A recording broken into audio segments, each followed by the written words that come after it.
C'est toujours un privilège de pouvoir dire ce que le Seigneur a fait dans ma vie.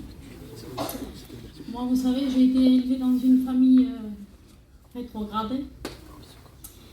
Mais le seul souvenir que j'ai de mes parents, c'est que ma mère me lisait la Bible tous les soirs avant d'aller au lit. Et ça, vous savez, comme c'est écrit dans la Bible, vous enseignez à vos enfants, ça reste en vrai. Moi, je me souviens de ça. Et c'est pas en vain. Parce qu'en grandissant, j'ai connu le monde, mais bon, avec les limites que me posaient mes parents. Mais je n'appartenais pas à Dieu. Mais on m'a toujours enseigné ça parce que dans ma famille, j'ai des serviteurs de Dieu. J'avais mon grand-père et ma grand-mère qui toujours m'emmenaient aux réunions. Ça fait que c'était pas en vain non plus. Et le Seigneur avait un plan pour moi parce qu'il m'a mis quand j'ai fondé mon foyer, il m'a mis dans un foyer de serviteurs. Mon beau-père est serviteur. Et par respect, mon beau-père m'appelait toujours pour aller à la réunion et j'y allais par respect. Mais sans le savoir, le Seigneur mettait quelque chose dans mon cœur. Parce que pour moi, j'aimais les choses de Dieu. Mais quand on est jeune, on croit qu'on n'en a pas besoin. Et en venant plus vieille, quand j'ai eu mon foyer, je manquais de rien en vrai. Mais je manquais le principal. C'est que je n'avais pas Jésus dans mon foyer. Et vous savez, il est venu un temps que je suis tombée dans l'angoisse. Et cette angoisse, sans le savoir, je ne portais pas qu'à sur ça, mais elle grandissait en moi. Et vous savez, quand une angoisse grandit dans un cœur, on ne peut plus vivre après. Parce qu'on a peur de tout. Je vous le dis, j'étais jeune, j'avais 22-23 ans. Et quand on est jeune, on a la vie devant nous. Mais j'avais peur de mourir.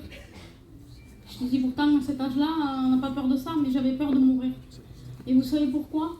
Parce que je savais que si je ne demandais pas pardon à Dieu, eh j'étais perdue. Je savais où j'allais passer l'éternité.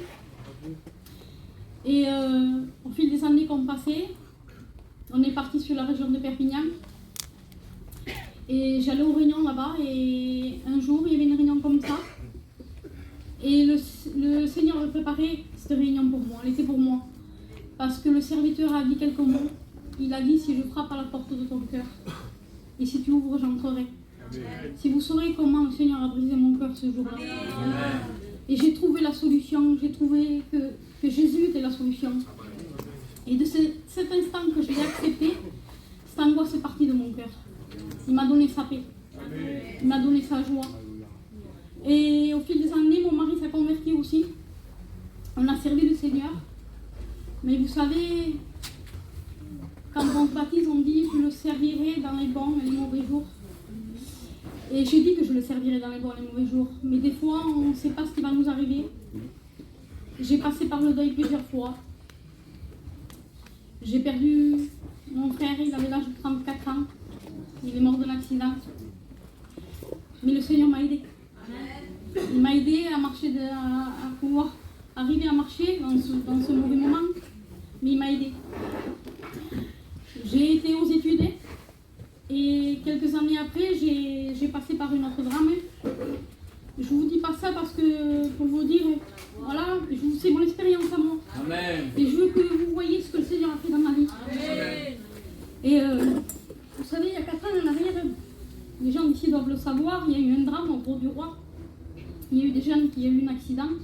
Et dans cet accident, il y avait mon neveu, qui avait 19 ans, et mon cousin Germain. Et mon neveu, il n'a pas pu survivre, il est mort dans cet accident. Et jamais on réalise qu'il va nous arriver un cas comme ça. Et quand ce jour-là est arrivé, j'avais plus d'espérance dans mon cœur, je vous le dis. Je suis de chair, je suis humaine, et j'avais plus d'espérance. Et j'ai dit au Seigneur, Seigneur, tu vois ce qui m'est arrivé là, j'ai plus d'espérance. Et un chrétien a de l'espérance normalement. Mais moi, ce jour-là, j'en avais plus. Mais le Seigneur vous aime, il ne vous laisse pas comme ça. Et il y a une chrétienne qui est venue et qui m'a dit un mot. Et c'est de la part de Dieu. Il m'a dit, tu sais, le Seigneur m'a dit que tu le reverras. Amen. Et que c'est pas en vain. Il m'a encouragée. Et moi, j'ai pris cette parole dans mon cœur parce que je savais qu'elle venait de Dieu. Et j'ai dit, Seigneur, je te fais confiance. Et maintenant, il faut que tu m'aides. Et il m'a aidé, le Seigneur. Il m'a aidé, force à pouvoir surmonter tout ça. Mais vous savez, des fois on se dit, pour moi je dis c'est un mal pour un bien. Moi j'ai souffert, mais à travers ça, il y a des personnes qui se sont converties. Il y a des personnes qui sont venues à Dieu. Ils ne connaissaient pas du tout Dieu, ils se sont convertis. Et vous savez, moi je le crois de tout mon cœur. Vous savez, on n'est pas parfait, j'ai des soucis. Dans ma famille, j'ai des rétrogrades. Mais moi je fais confiance en Dieu.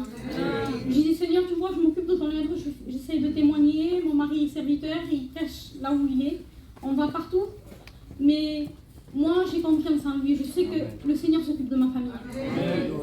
Le conseil que je peux vous donner, si vous n'appartenez pas à Dieu, faites-le. Ne vous dites pas oui mais moi j'ai ça, moi j'ai ci. Venez comme vous êtes, le Seigneur changera tout.